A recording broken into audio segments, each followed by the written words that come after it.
Hello friends, hello students. तो आज again Indian polity की सीरीज को कंटिन्यू करते हुए मैं एक और कॉन्सेप्ट आज आप लोगों के साथ जो है वो डिस्कस करने जा रहा हूं। ये कॉन्सेप्ट जो है, जो हमारा सिटीजनशिप का चैप्टर है इंडियन कॉन्स्टिट्यूशन में, उसमें से लेकर आया हूं। जब भी आप इस चैप्टर को पढ़ेंगे तो इसके अंदर आपको दो लैटिन टर्म्स मिलेंगी, जस सोलाई एंड जस सैंग्वाइन और जस सैंग्वाइनिस। कॉन्सेप्ट सिंपल है लेकिन कई बार स्टूडेंट्स के लिए कंफ्यूजिंग हो सकता है और इसके ऊपर इंटरप्रिटेशन बेस्ड क्वेश्चंस भी आ सकते हैं।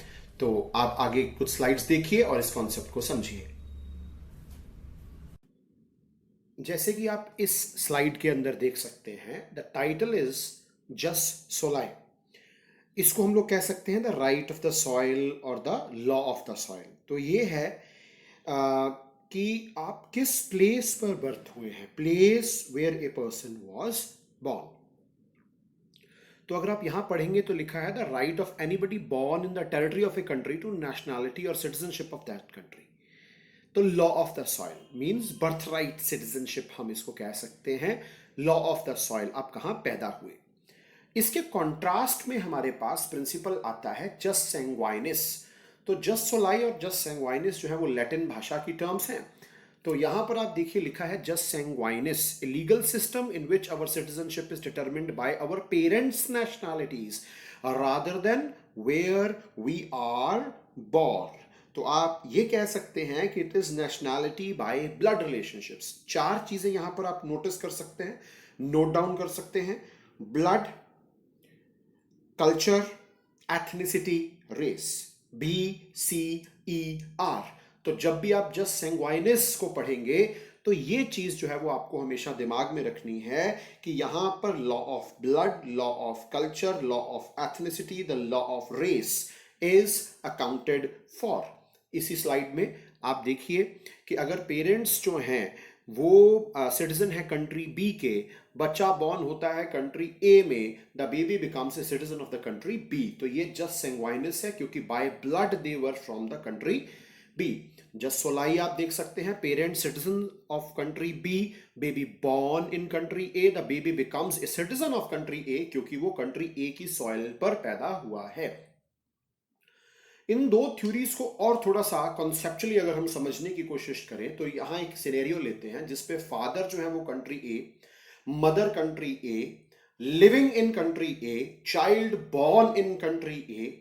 तो यहां पर दोनों थ्योरीज जो हैं वो सेटिस्फाई हो सकती हैं। आपको यहां जस्ट सोलाई और जस्ट सैंग्वाइनिस दोनों सेटिस्फाइड मिलेंगी। तो एक तो ये सिनेरियो होता है। दूसरा सिनेरियो, फॉर एग्जाम्पल, फादर जो है वो कंट्री ए को बिलोंग करते हैं, मदर कंट्री ए को बिलोंग करती हैं, रह रहे हैं कंट्री बी में, बच्चा बॉर्न हुआ कंट्री बी में। तो अगर हम जस्ट सोलाई के अनुसार चलेंगे तो child is nationality of B क्योंकि बॉर्न इन कंट्री बी। अगर हम जस्ट सैंग्वाइनिस के अनुसार चलेंगे, child has nationality of country A because by blood the mother and father belong to country A।